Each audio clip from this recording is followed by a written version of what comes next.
In so many ways, Henry Ford was a simple man. He liked to go camping with his friends. That's Thomas Edison behind him. He enjoyed old-time country dancing. Here he is with Burroughs, the naturalist, skating with his grandchildren. They plant a garden together, Henry Ford II and Benson. His first car, he called it a quadricycle. That's his wife, Clara.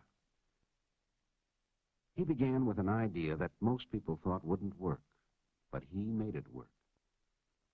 And the tools he used were common sense, ingenuity, and perseverance, along with a natural instinct for knowing how to put machines together and make them run. He was born into a world of limited horizons, and though he left the farm that might have been his heritage, he never lost his love for the land and the everlasting cycle of seed time and harvest. What he accomplished helped men put the burden of work on machines and broke the barriers of space and time, of isolation and distance. His life was a paradox. While his mechanical genius helped to change forever the lives of people everywhere, he sought to preserve in some permanent form a record of the world around him and his ever-widening interest in it.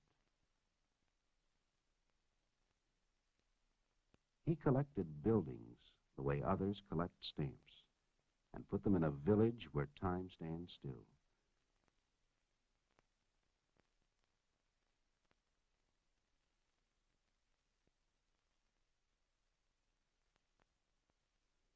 He assembled acres of machines and put them under cover in a vast historical museum. And early, he discovered the astonishing capacity of the motion picture camera to document for all time whatever it saw when the crank was turned. In April 1914, at his Highland Park plant, he organized a motion picture department which through the years produced films that were shown in theaters and schools throughout the country, travelogues, newsreels, and documentaries that touched on nearly every facet of American life.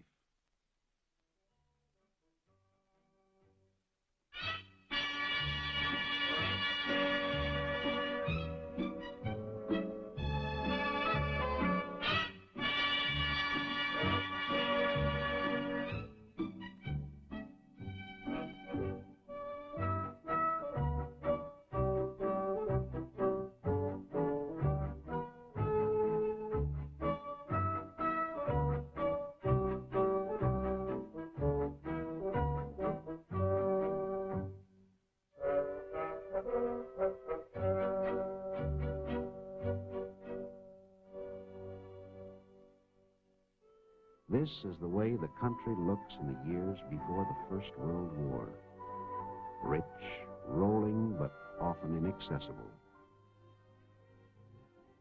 The man on the farm works as his forefathers have. It's a hard life for man and beast.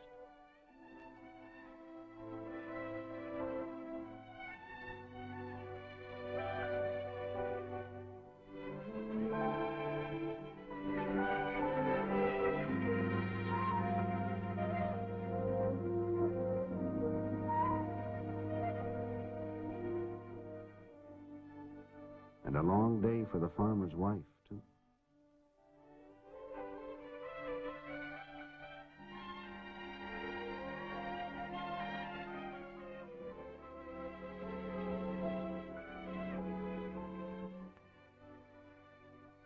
Many a quiet evening at home, because there's no place to go and no light to read by.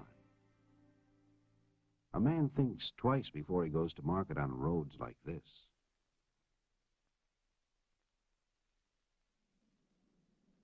And sometimes he never even gets there.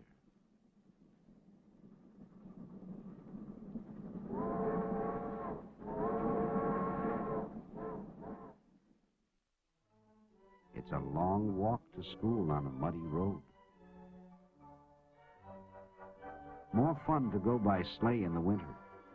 During recess, there's time for a snowball fight. Of a climb up the old elm tree, if you've got the spunk for daring deeds like this.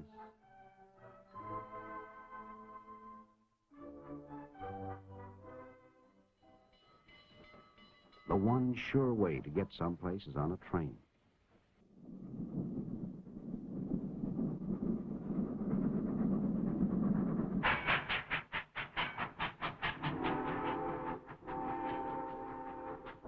But you can only go where the tracks go.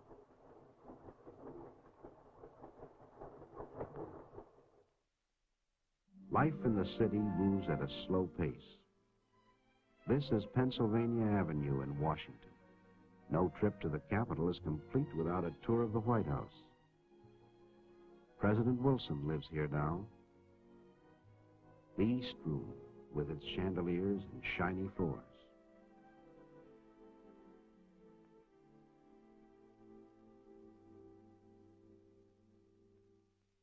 There's more hustle and bustle down at the market, Faneuil Hall in Boston, or in New York City on the Lower East Side.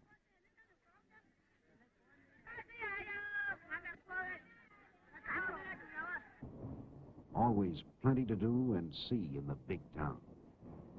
Ride the elevated train, all the way from the Battery far uptown.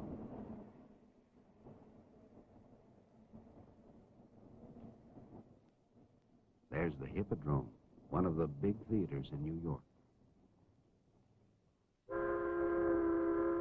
Another way to see the city is a boat ride around Manhattan Island. All aboard. Watch out. Some city slicker may try to sell you the Brooklyn Bridge.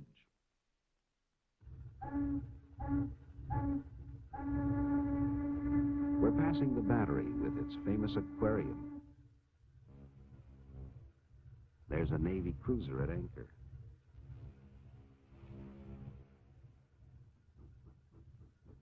Great ocean liners along the Hudson River. Mighty tall buildings in New York City. The Flatiron Building, shaped like a triangle. And the Woolworth Building, 60 stories high, tallest in the world. Look at that traffic on Fifth Avenue.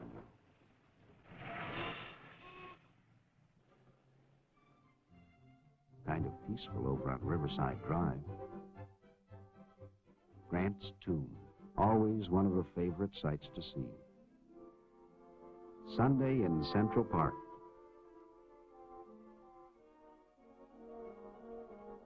There's no place like it for a leisurely stroll or a boat ride on the lagoon.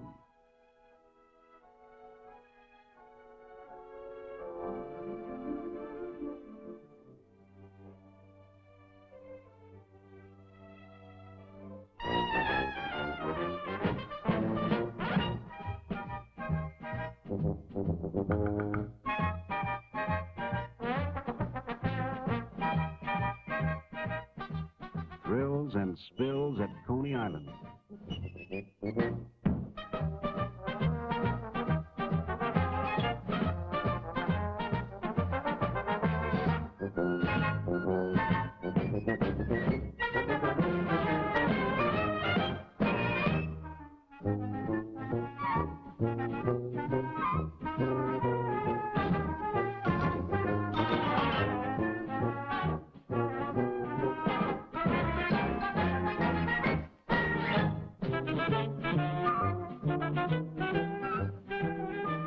They say some folks even get wet if the water's warm enough.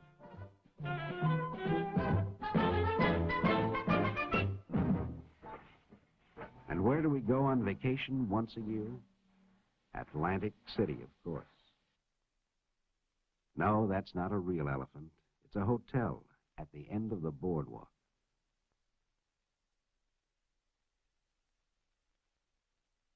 Look, they're waving out the elephant's eye. The Atlantic Ocean, and a few hardy acrobats. Most of the time, we'll stroll along the boardwalk or ride along in the rolling chairs.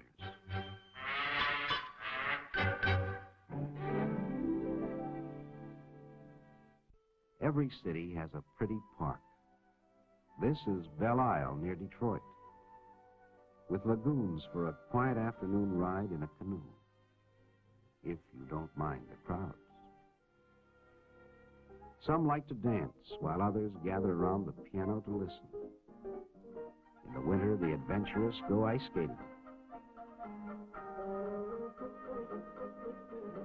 It's easy if you know how.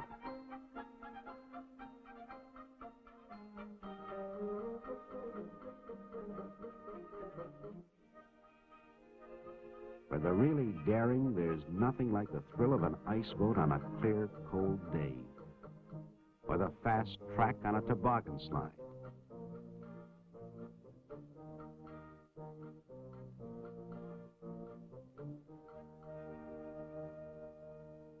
And there's plenty of speed at an auto race, once they get going.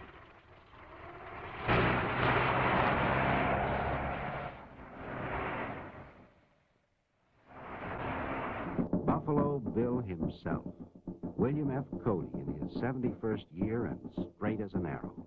It's 1916, and he's out on tour with his circus again. Indian war dances and bucking broncos.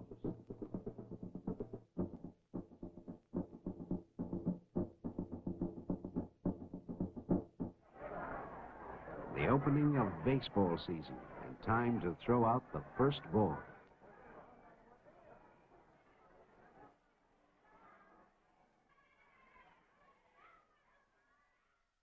Snapshots of other people we know. John Burroughs, the naturalist, waves to admirers. Luther Burbank, an expert in horticulture.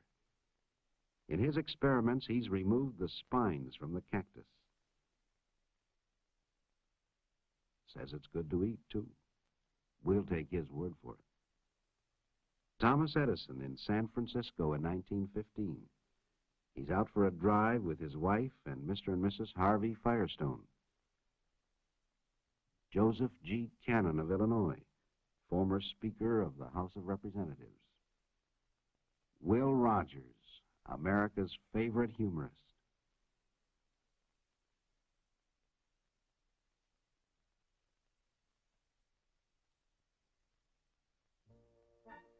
Out west, a few hardy souls visit Glacier National Park. They go for a climb. A little short on equipment, but strong in spirit.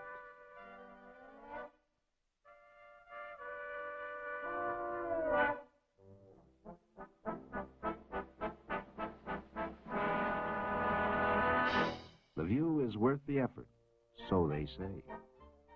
Uh-oh, there goes Dad.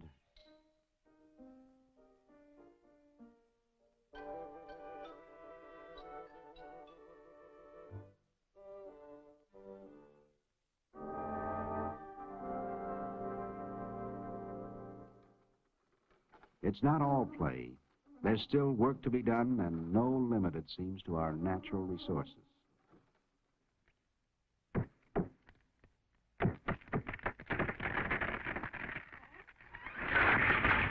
The cameraman can't resist his little joke.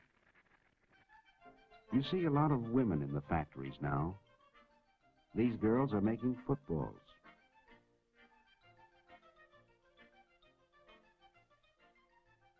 And these are making hats. There is a difference. Down at the post office, they're teaching the girls to sort the mail. One thing they learn in a hurry, don't pick up too many at once. Too bad. Here's a clean place for women to work, and steady, too.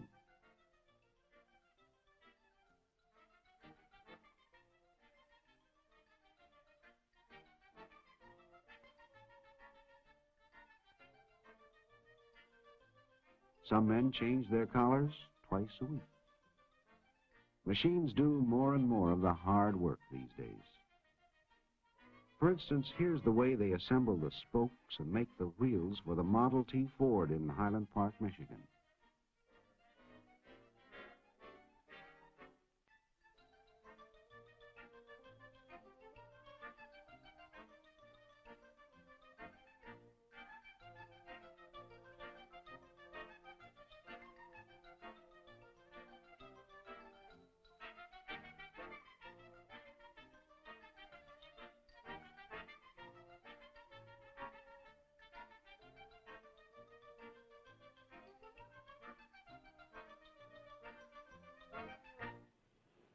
The 8-hour workday ends and the men go home, mostly by trolley.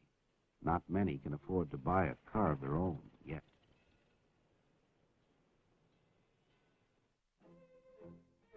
These men went home long ago, when the war between the states ended. But the hardy survivors, both blue and gray, still meet together once a year to renew old acquaintance. It's 1917, and they're camped at Vicksburg, Mississippi. What memories they must have. They have fought their war, while these raw recruits at Camp Custer in Michigan are being trained to fight another war.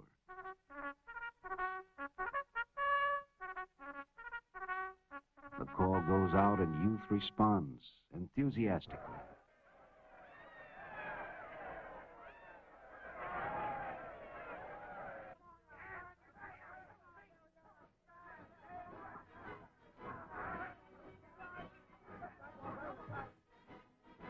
How can they know what lies ahead?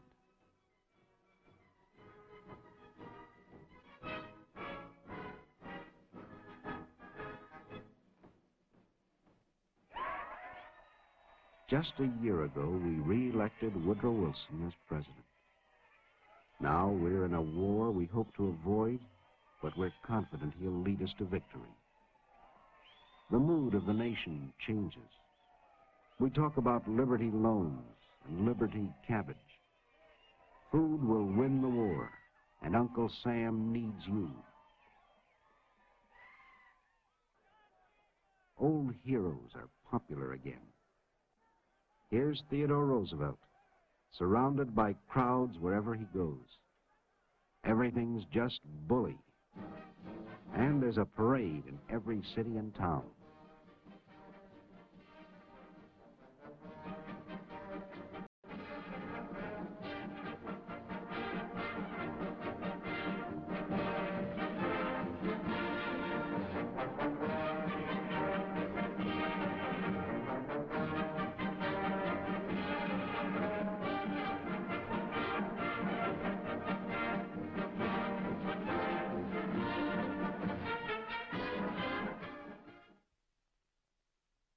The training is deadly serious now. And we're learning to pronounce names of places we've never heard of before. The Argonne, Belleau Woods, and Chateau Thierry. Our factories convert to the production of engines and arms. These are the famous Liberty engines. She's doing her bit. Here's a certificate for buying $500 worth of Liberty bonds. Henry Ford receives a Navy contract to build Eagle boats. Here he is in Washington with Josephus Daniels, Secretary of the Navy. Using the technique of the automobile assembly line, the hulls of Eagle boats are riveted together at Ford's new River Rouge plant.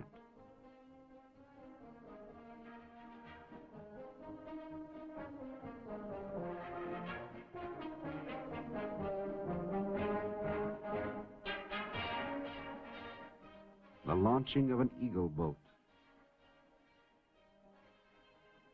Sleek and fast, built for anti-submarine warfare. At Highland Park, Ford experiments with a small tank, powered by 2 Model T engines. Can it cross the trenches? Not every time. Well, back to the drawing board.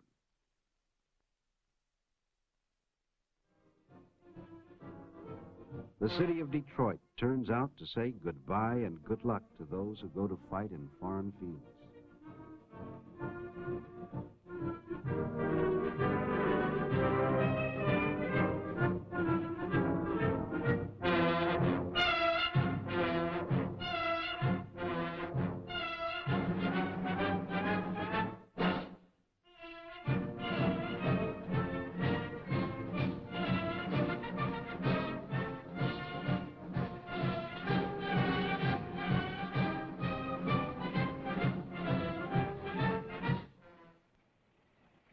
Don't give up on the small tank. Maybe those skids in back will help. Going great.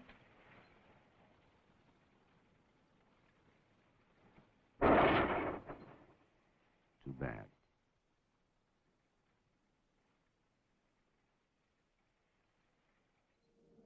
Big Brother shows how it should be done.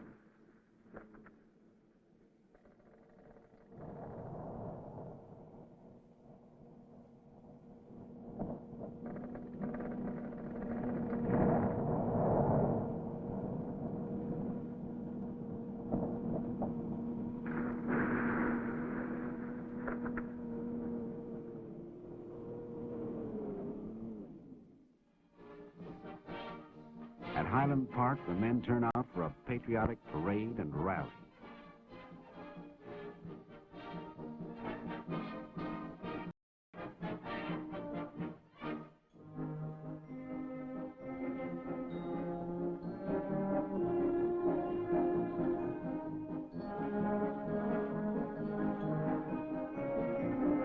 Another new weapon in this war. Not very effective as yet, but there's glory for the men who fly them. This is the first model of the Martin bomber.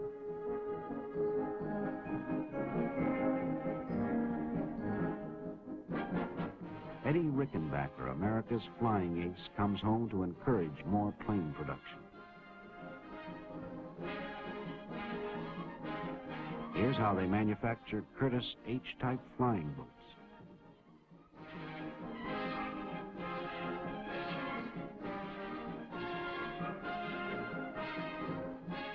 A Liberty engine.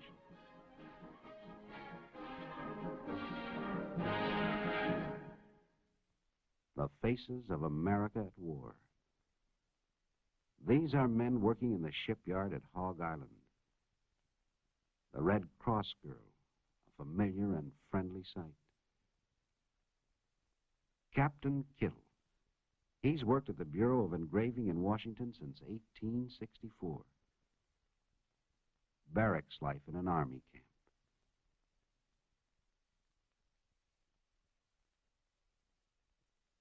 More and more troop trains head for points of embarkation.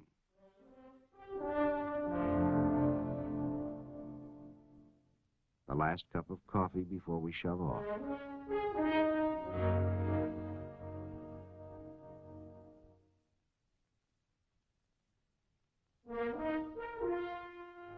A sobering moment. But we won't come back till it's over there.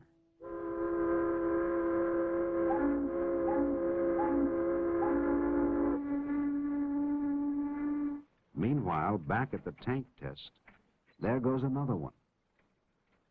But soon the bugs are all ironed out and the government places an order for 15,000 tanks.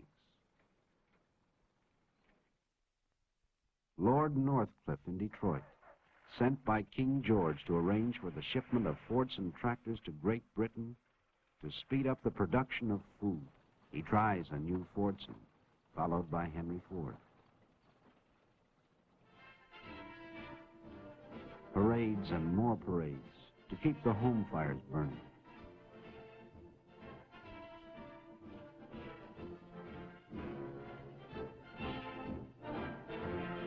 Now's the time to buy Liberty bonds so we can finish the job we've started. Keep buying them, mister. And then it's over. All over. And the world is safe for democracy.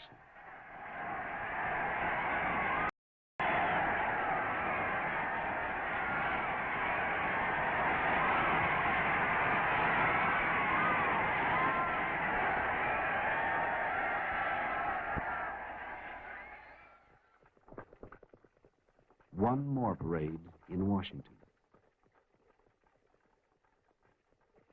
There's President Harding and General Blackjack Pershing. They're marching to Arlington Cemetery to bury the unknown soldier. Lots of changes around the country now.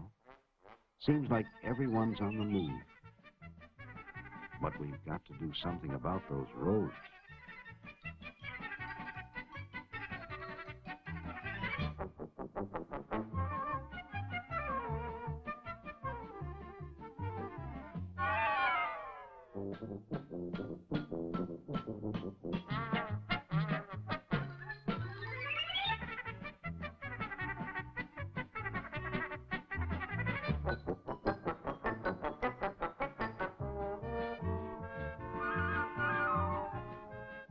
It takes forever to cross a river this way.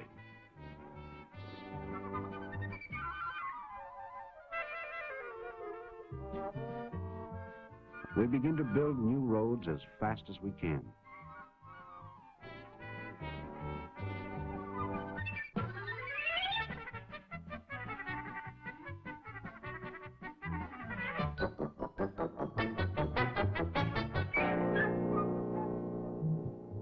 Mighty smooth riding now. There's one car that takes you anywhere you want to go, the Model T. Strong, sturdy, with a will of its own.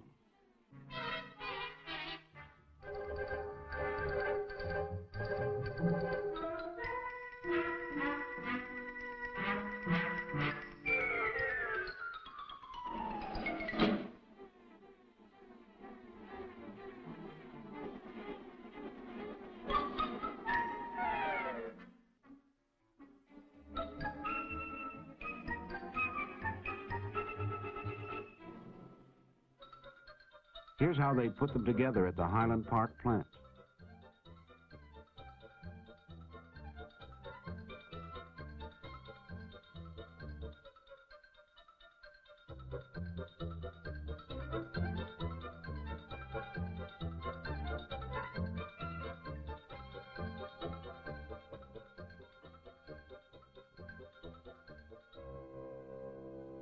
A car comes off the end of the line every 10 seconds.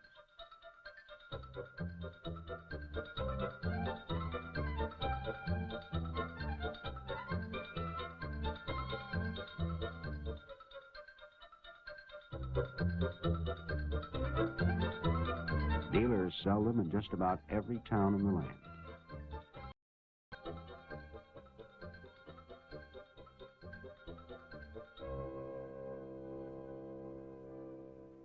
There's no end to what you can do when you own a car. No longer locked on the land, the farmer's wife can get away from the farm for a while and take the baby down the road for a visit. Trucks take over the job of moving produce to market.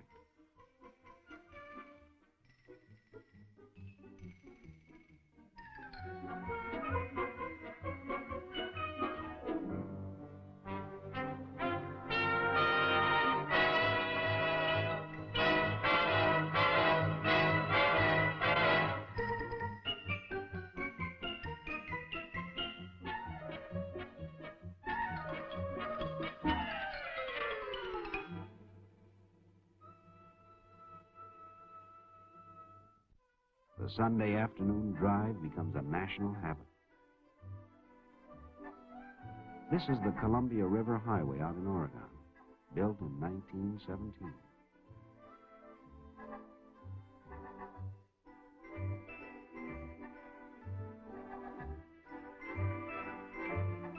Magnificent sights to see in America, and a car's the way to get there.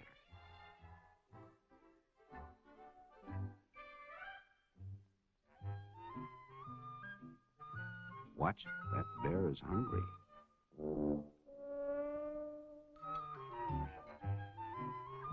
For a real vacation, nothing beats a camping trip.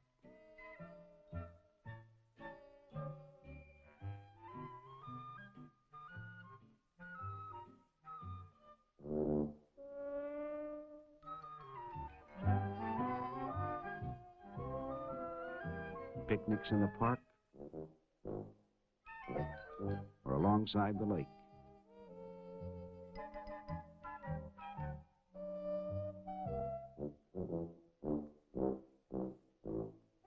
You can even sleep in a car if you want.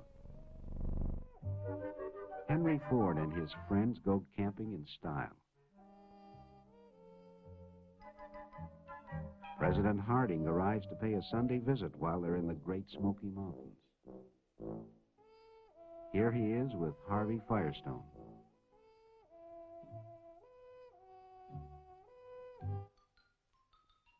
Ford chops wood for exercise.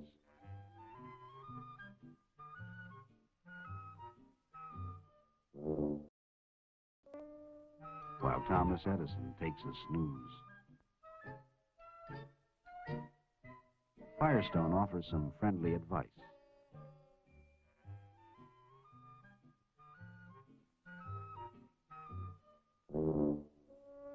The president takes a turn with the axe. Ford, Edison, and the president read the papers. One way to keep them down on the farm, buy a tractor. They're selling more every year.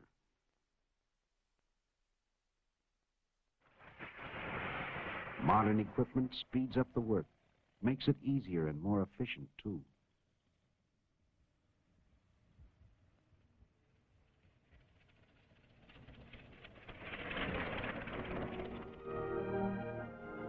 Now electricity does the chores for the farmer's wife.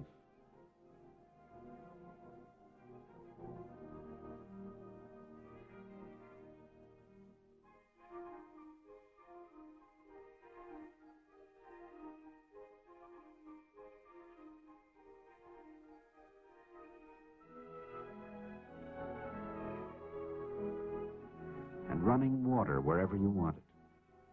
No more trips to the pump. And no more churning for grandmother. There's a growing problem in the cities. What to do about all the traffic? Sometimes it seems to go like this.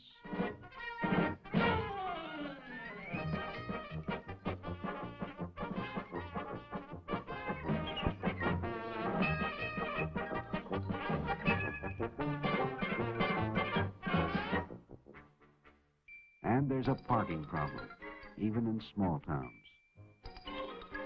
The policeman has a new responsibility, directing traffic.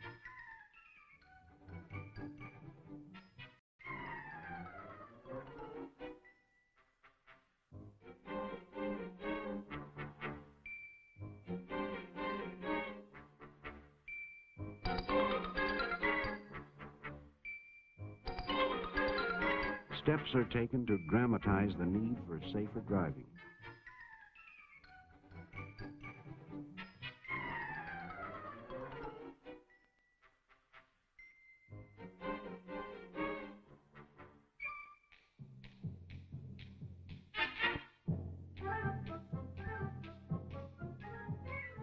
Special motion pictures show what can happen when we're not alert.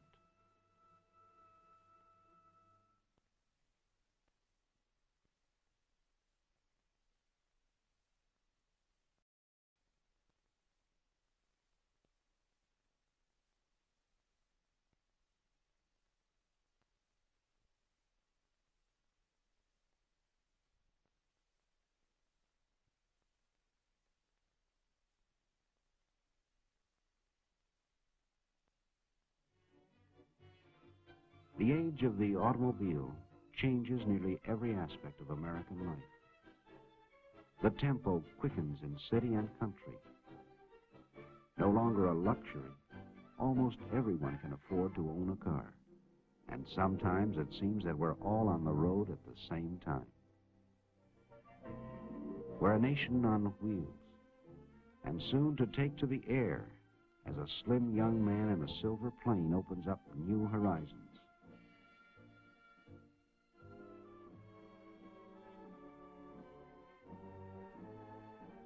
Here he is, Charles A. Lindbergh, landing at the Ford Airport.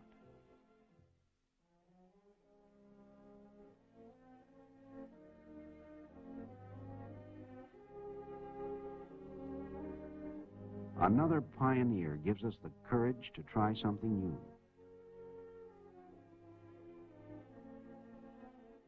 In no time at all, there are scheduled flights to anywhere you want to go. The dimensions of time and space are further diminished. A new age begins, and we move forward with it. Yet as we go, we preserve the past to mirror the accomplishments of those who have shown us the way to the future.